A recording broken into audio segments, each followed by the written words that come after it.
আমরা নামাজ নিয়ে ধারাবাহিকভাবে আলোচনা করছিলাম। আমরা নামাজের ফরজ এবং ওয়াজিব সমূহ গত জুমায় আলোচনা করেছি। আজকে আমরা নামাজের অভ্যন্তরীণ মাসনুন দোয়াসমূহ নিয়ে আলোচনা করব। নামাজের যে দোয়াগুলো আমরা পড়ি, এই দোয়াগুলোতে আমরা কি বলি, এগুলোর সহজ বঙ্গানুবাদ সহ আমরা আলোচনা করার চেষ্টা করব।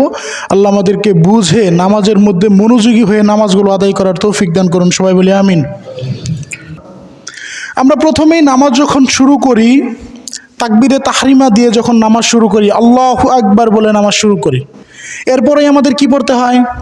আমরা তাকবীরে তাহরিমা বাঁধার পরেই, আল্লাহু আকবার বলে হাত বাঁধার পরেই কি পড়ি? সানা পড়ি। এই সামনে চলে আসেন। সানা শব্দের অর্থই হচ্ছে প্রশংসা। সানা শব্দের অর্থ কি? গুণ কীর্তন করা, কিছু প্রশংসনীয় বর্ণনা করা।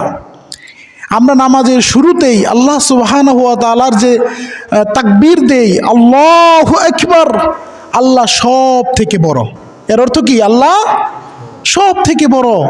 এরপরে বলতেছি সুবহানাকা আল্লাহুম্মা, সুবহানাকা পবিত্রতা তোমার জন্য, তোমার পবিত্রতা, আল্লাহুম্মা হে আল্লাহ, ও বিহামদিকা এবং তোমার প্রশংসা। তারপর আমরা বলি ও তাবারাকা ইসমুকা, হে আল্লাহ আপনার নাম সমূহ বরকতময়। ও তাআলা জাদ্দুকা, আপনি মহান মহিমান্বিত। ওয়ালা ইলাহা গায়রুকা, আর আপনি ছাড়া আর কোনো ইলাহ নাই। ওয়ালা ইলাহা, কোনো ইলাহ নাই, গায়রুকা, আপনি ছাড়া। নামাজ শুরুর পরেই আমরা এত সুন্দর প্রশংসা করলাম। তারপরে আমরা তাআউযু পড়ব, আউযু বিল্লাহি মিনাশ শাইতানির রাজিম পড়তে হবে। তারপরে পড়তে হবে বিসমিল্লাহির রহমানির রহিম, সূরা ফাতিহা পড়তে হবে। সূরা ফাতিহার অর্থ কি? আমরা অনেকেই জানি, আবার অনেকেই জানি না। সূরা ফাতিহার অর্থ হচ্ছে, আমরা প্রথমেই বলি আলহামদুলিল্লাহি রাব্বিল আলামিন, সমস্ত প্রশংসা সেই মহান প্রতিপালকের জন্য যিনি বিশ্ব জগতের প্রতিপালক। আর রহমানির রহিম, যিনি পরম করুণাময় এবং পরম দয়ালু। মালিকি ইয়াউমিদ্দিন, এবং বিচার দিনের মালিক। যেদিন কিয়ামতের ময়দানে বিচার কার্য সম্পাদিত হবে, বিচার কার্য অনুষ্ঠিত হবে, সেই দিনের মালিক মহান আল্লাহ রাব্বুল আলামিনের প্রশংসা হচ্ছে। এখন এই তিনটা বাক্য কিন্তু প্রশংসা করলাম, আলহামদুলিল্লাহি রাব্বিল আলামিন, সমস্ত প্রশংসা আল্লাহ সুবহানাহু ওয়া তাআলার জন্য যিনি বিশ্ব জগৎ সমূহের প্রতিপালক। তারপরে বললাম আর রহমানির রহিম, তিনি পরম করুণাময় এবং পরম দয়ালু। তারপরে বললাম মালিকি ইয়াউমিদ্দিন, তিনি বিচার দিবসের মালিক। যেদিন বিচার কার্য সম্পাদিত হবে সেদিন একমাত্র মালিক থাকবেন তিনি। এই প্রশংসার পরেই আমরা বলতেছি ইয়্যাকা না'বুদু ওয়া ইয়্যাকা নাস্তাঈন। এখন এই প্রশংসার পরেই আমরা আল্লাহর কাছে চাচ্ছি যে ইয়্যাকা না'বুদু, হে আল্লাহ আমরা আপনার ইবাদত করি। ও ইয়্যাকা নাস্তাঈন, এবং আপনার কাছেই কেবলমাত্র সাহায্য কামনা করি। সুবহানাল্লাহ। দেখুন তো কত সুন্দর প্যাটার্নে আল্লাহ সূরাটা দিয়েছেন, কত সুন্দর প্যাটার্নে এই দোয়াটা সাজিয়ে দিয়েছেন। আমরা বলতেছি আল্লাহ আপনার ইবাদত করি, আপনার কাছেই সাহায্য চাই। এরপরে বলতেছি ইহদিনাস সিরাতাল মুস্তাকিম, আল্লাহ আপনার কাছেই তো সাহায্য চাই। তাহলে সুতরাং আপনি আমাদেরকে সরল সঠিক পথ দেখান, সরল সঠিক পথ দেখান। সিরাতাল্লাযীনা আন'আমতা আলাইহিম, সেই পথ দেখান যেই পথের মধ্যে আপনি নিয়ামত দিয়ে ভরপুর করে দিয়েছেন। সুবহানাল্লাহ। গায়রিল মাগদুবি আলাইহিম ওয়ালাদ-দাল্লিন, আপনি তাদের পথে আমাদেরকে পরিচালিত করিয়েন না যাদের উপরে আপনি রাগান্বিত হয়েছেন। আপনি তাদের পথে আপনি আমাদেরকে পরিচালিত করিয়েন না যাদেরকে আপনি পথভ্রষ্ট করে দিয়েছেন। কত সুন্দর দোয়া না? এই দোয়ার মাধ্যমে এইখানে মুরাদ হচ্ছে, উদ্দেশ্য হচ্ছে, যাদেরকে পথভ্রষ্ট করে দিয়েছেন, যাদের উপর আপনি রাগান্বিত হয়েছেন, এই দুই দল হচ্ছে ইহুদি এবং নাসারা। এই দুই দলের প্রতি আল্লাহ রাগান্বিত এই সূরার মাধ্যমে আল্লাহ বলে দিয়েছেন। এবং আমরা দোয়া করতেছি আল্লাহ আপনি আমাদের সেই পথভ্রষ্টদের অন্তর্ভুক্ত করিয়েন না, আমাদেরকে সরল সঠিক পথ দেখান। এই দোয়া যদি কবুল হয়ে যায়, সম্মানিত উপস্থিতি, এই দোয়া যদি কবুল হয়ে যায়, আল্লাহ যদি এই দোয়া কোনো বান্দার কাছ থেকে কবুল করে নেয়, তার কি আর কোনো বিপদ বালা মুসিবত কিয়ামতের ময়দানে হতে পারে? সম্ভব না। আল্লাহ সুবহানাহু ওয়া তাআলা এই কারণে আমাদের দোয়াগুলো, আমাদের নামাজগুলো, আমাদের ইবাদতগুলোকে কবুল করে নেন। সবাই জুড়ে বলি আমিন। আমরা সূরা ফাতিহা শেষ করলাম এত সুন্দর দোয়া দিয়ে। তারপরে আমরা আবার একটা নতুন সূরা শুরু করব, এই কারণে পড়ে নিব। হ্যাঁ, বিসমিল্লাহির রহমানির রহিম পড়ে নিয়ে আমরা যে সূরাটা পারি, যেটা আমাদের কাছে বিশুদ্ধ মনে হয়, যেটা মনে হয় যে না আমার ভুল হবে না। আর যদি আমাদের ভুল হয় তাহলে কোরআন বিশুদ্ধ করে শেখার প্রয়োজন আছে না নাই? অরাত্তিলিল কুরআনা তারতিলা। কোরআনকে বিশুদ্ধ করে পড়ার ব্যাপারে আল্লাহ সরাসরি নির্দেশ দিয়েছেন, তোমরা কোরআনকে সহি শুদ্ধভাবে পড়ো। কিন্তু আমাদের অনেকেই আছেন, অনেক মুরব্বী আছেন, হয়তোবা তাদের কোরআনটা সঠিক নাই, ভুল আছে। তবে তুলনামূলক যাদের বেশি ভুল, তারা চেষ্টা করবেন কোরআনটাকে যে কোনো উপায়ে শুদ্ধ করে নেওয়ার। হোক আপনার কম বয়সী ছোটদের কাছে গিয়ে, হোক কোনো মাদ্রাসার শিক্ষকের কাছে গিয়ে, হোক আপনার নাতির কাছে গিয়ে, অথবা ছেলের কাছে গিয়ে, আপনার বাড়িতে যে কোরআন পারে তার কাছে গিয়ে আপনি কোরআনটাকে শিখে নেন। কমপক্ষে আপনি 4-5টা সূরা মুখস্থ করে বিশুদ্ধ করে নেন, যাতে নামাজ পড়তে পারেন, আল্লাহর কাছে জবাব দিতে পারেন। নয়তো আপনি যদি নামাজ না পড়েন, নামাজকে শুদ্ধ করে না পড়তে পারেন, আল্লাহ তো বলে দিয়েছেন ফাওয়াইলুল লিল মুসাল্লিন আল্লাযীনা হুম আন সলাতিহিম সাহুন। আল্লাহ বলছেন ওই সকল নামাজীদের জন্য দুর্ভোগ, যারা তাদের নামাজের ব্যাপারে গাফেল। আইতেছে নামাজ, রুকু সিজদা ইমাম সাহেব যেমনি করতেছে চলে যাচ্ছে, নামাজে কি বলতেছে কোনো গুরুত্ব নাই, নামাজের মধ্যে কি পড়তেছে কোনো গুরুত্ব নাই। তাহলে ওই সকল নামাজীদের জন্য আল্লাহ বলছেন ফাওয়াইলুল লিল মুসাল্লিন, ওই সকল নামাজীদের জন্য দুর্ভোগ আল্লাযীনা হুম আন সলাতিহিম সাহুন। সম্মানিত উপস্থিতি, তাহলে আমরা একটা সূরা পড়ে নিলাম। সূরা পড়ার পরেই আমরা এখন রুকুতে যাব। এখন রুকুতে আমরা যখন যাব তাকবীর দিয়ে যেতে হবে, আল্লাহু আকবার, আল্লাহু আকবার দিয়ে রুকুতে যেতে হবে। যাওয়ার পরে আমাদের কি কিছু তাসবিহ পড়তে হবে, আল্লাহর পবিত্রতা ঘোষণা করতে হবে। আমরা বাংলাদেশের প্রেক্ষাপটে সবচেয়ে বেশি যে তাসবিহটা আমরা জানি, সবাই জানি সুবহানা রব্বিয়াল আযীম।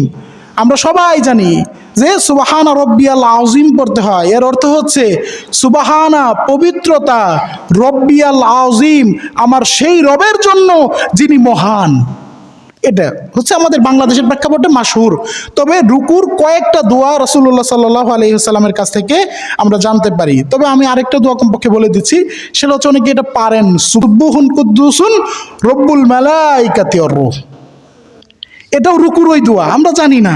হ্যাঁ, আমরা যেটা মাশহুর হয়েছে, যেটা বিখ্যাত হয়ে গিয়েছে, সব প্রচলিত হয়ে গিয়েছে, সেটাই আমাদের কাছে পৌঁছেছে।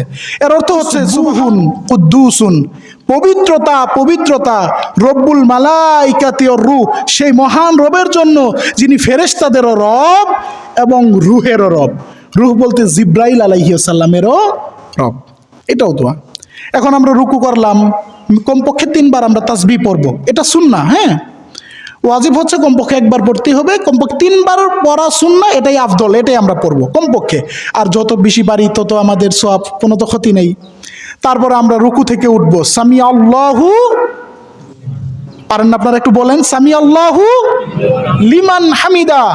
এর অর্থ হচ্ছে সামিয়া শুনতে পান, আল্লাহু আল্লাহ, লিমান হামিদা যেই প্রশংসাগুলো, তার যেই প্রশংসাগুলো করা হয় সব প্রশংসা শুনতে পান কে? কত সুন্দর অর্থ, আমরা জানি না অনেকেই। সব প্রশংসা আল্লাহ শুনতে পান, রব্বানা লাকাল হামদ, হে আমাদের রব সকল প্রশংসা আপনার জন্য। সকল প্রশংসার স্বীকৃতি, সকল প্রশংসার একজনের জন্য আমরা কি করে দিলাম? বিসর্জন করে দিলাম।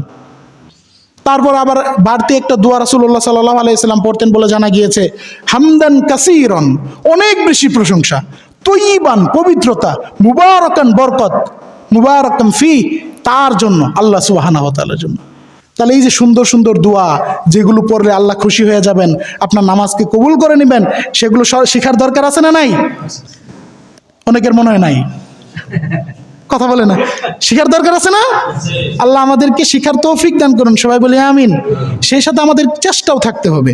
এখন আমরা রুকুর পর্বটা শেষ করেছি, এখন আমরা সিজদায় যাব। কি বলে যাব? আল্লাহু আকবার, আল্লাহ সবচেয়ে বড়। এই ঘোষণা আমরা বারবার নামাজের মধ্যে দিচ্ছি। এখন সিজদায় গেলাম, সিজদায় গিয়ে আমরা কি তাসবিহ পড়বো? সুবহানা রব্বিয়াল আলা, সুবহানা পবিত্রতা, রব্বি আমার রবের জন্য, আলা যিনি সবচেয়ে উচ্চতায় অবস্থান করছেন, যিনি সবচেয়ে উঁচু মর্যাদার অধিকারী, যিনি সর্বোচ্চ। রুকুর মধ্যে যেমন একাধিক দোয়া আছে, সিজদার জন্য একাধিক দোয়া আছে। এই যে সুব্বুহুন কুদ্দুসুন রব্বুল মালাইকাতি ওয়ার রূহ, এই দোয়াটাও আপনারা চাইলে সিজদায় পড়তে পারবেন, কোনো সমস্যা নাই। এখন সিজদার বিশেষ একটা ফজিলত আছে, খাসিয়ত আছে।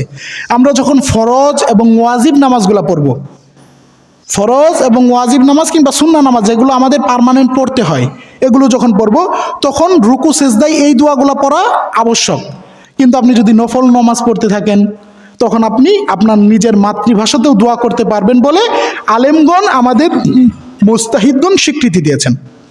আপনি নফল নামাজ পড়তেছেন, খুব বিপদে পড়ছেন, আপনি নামাজের স্বাভাবিক পদ্ধতিতে পড়তে পড়তে আপনি সিজদায় গিয়ে আপনার মনের সব দোয়া আল্লাহর কাছে করে দেন, কবুল করে নেবেন আল্লাহ সুবহানাহু ওয়া তাআলা।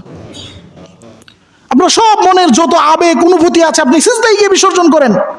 আল্লাহ সুবহানাহু ওয়া তাআলার কাছে বান্দার সবচেয়ে ভালো লাগার হালত হচ্ছে সিজদার হালত। আল্লাহ সুবহানাহু ওয়া তাআলা কোন বান্দাকে যখন দেখেন যে অবস্থাটা তার কাছে সবচেয়ে বেশি প্রিয় থাকে সেটা হচ্ছে বান্দার সিজদায় অবনত অবস্থায় হালত। আল্লাহ সুবহানাহু ওয়া তাআলা আমাদের সিজদাগুলো কবুল করে নেন, সবাই বলি আমিন। এখন সিজদা করে ফেলেছি, সিজদা থেকে আমরা আল্লাহু আকবার বলে উঠব, তাকবীর দিলাম। এখন দুই সিজদার মাঝখানে সোজা হয়ে বসতে হবে, এটা ওয়াজিব, বুঝতে পেরেছেন? দুই সিজদার মাঝখানে কি করতে হবে? সোজা হয়ে, এবং রুকুর পরেও সোজা হয়ে দাঁড়াতে হবে। আমাদের অনেক মুরব্বীরা আছেন, অনেকেই আছেন যারা গাফিলতির সাথে সোজা হয়ে দাঁড়ান না, কিন্তু সোজা হয়ে না দাঁড়ালে অনেক ইমামের মধ্যে ওয়াজিব ছুটে গেলে সহজ সিজদা যদি না দেওয়া হয় তাহলে নামাজ বাতিল হয়ে যাবে। তাহলে রুকুর পরে সোজা হয়ে দাঁড়াতে হবে পরিপূর্ণ, এবং সিজদার পরে সোজা হয়ে বসতে হবে। এবং সিজদার পরে যে দোয়াটা আমরা পড়বো, আল্লাহুম্মা গফিরলি ওয়ারহামনি ওয়াহদিনি ওয়ারযুকনি ওয়াআফিনি, এর অর্থ হচ্ছে আল্লাহুম্মা গফিরলি, হে আল্লাহ আমাদেরকে মাফ করে, আমাকে মাফ করে দেন। ওয়ারহামনি, হে আল্লাহ আমার উপর রহম করুন।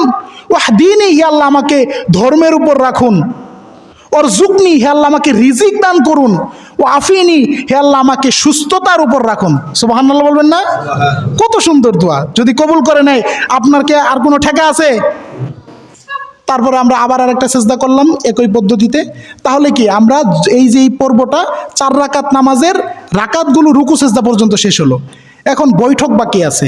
আমরা বৈঠকে গিয়ে প্রথম যে বৈঠক হবে 2 রাকাতের পরে 4 রাকাত নামাজে বা 3 রাকাত নামাজে, এই বৈঠকে আমরা তাশাহুদ পড়বো। হ্যাঁ, 4 রাকাত 2 রাকাত দুটাতে তো তাশাহুদ পড়তে হবে। তাশাহুদের অর্থটা সংক্ষিপ্ত সময় শেষ করে দিচ্ছি। তাশাহুদের মধ্যে আমরা কি বলি? আত-তাহিয়াতু, পবিত্রতা, লিল্লাহি, আল্লাহর জন্য, ওয়াস-সালাওয়াতু ওয়াত-তাইয়্যিবাতু, আমার প্রার্থনা এবং সমস্ত পবিত্রতা আল্লাহ সুবহানাহু ওয়া তাআলার জন্য। আসসালামু আলাইকা আইয়ুহান নাবিয়্যু, এবং সালাম শান্তি বর্ষিত হোক আপনার উপর হে নবী। ও রহমতুল্লাহি ওয়া বারাকাতু, এবং আল্লাহর রহমত এবং আল্লাহর বরকত। নবীর উপর দোয়া করে দিলাম। সুবহানাল্লাহ। প্রথমে আল্লাহর প্রশংসা করলাম, তারপর নবীর উপর দোয়া করলাম। এখন আমরা বলবো আসসালামু আলাইনা ওয়া আলা ইবাদিল্লাহিস সালিহিন। নবীর উপর তো সালাত বর্ষিত করেছি, দোয়া করেছি শান্তির।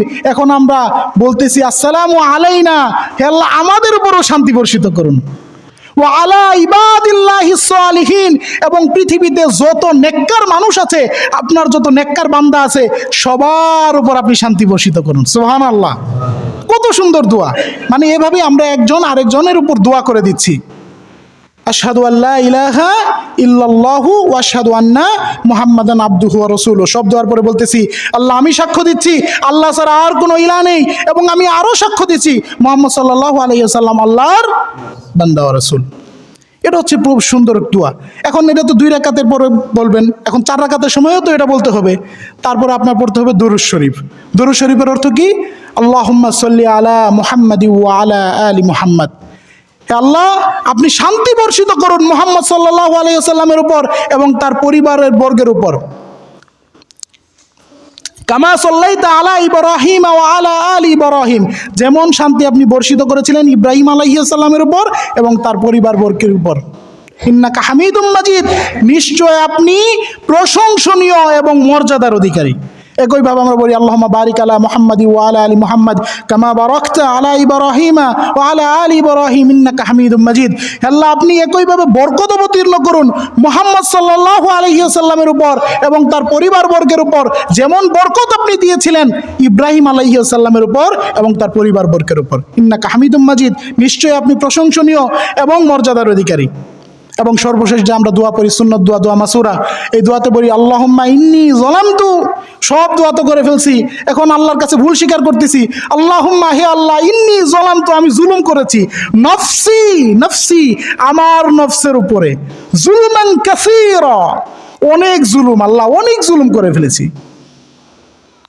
আল্লাহুম্মা ইন্নী যালামতু নাফসি যুলমান কাসীরা ওয়া লা ইয়াগফিরুয যুনুবা, আল্লাহ এত জুলুম যে করছি, ওয়া লা ইয়াগফিরুয যুনুবা, আমার এই গুনাহগুলো কেউ মাফ করতে পারবে না, ইল্লা আনতা, শুধুমাত্র আপনি পারবেন, কেবলমাত্র আপনি পারবেন।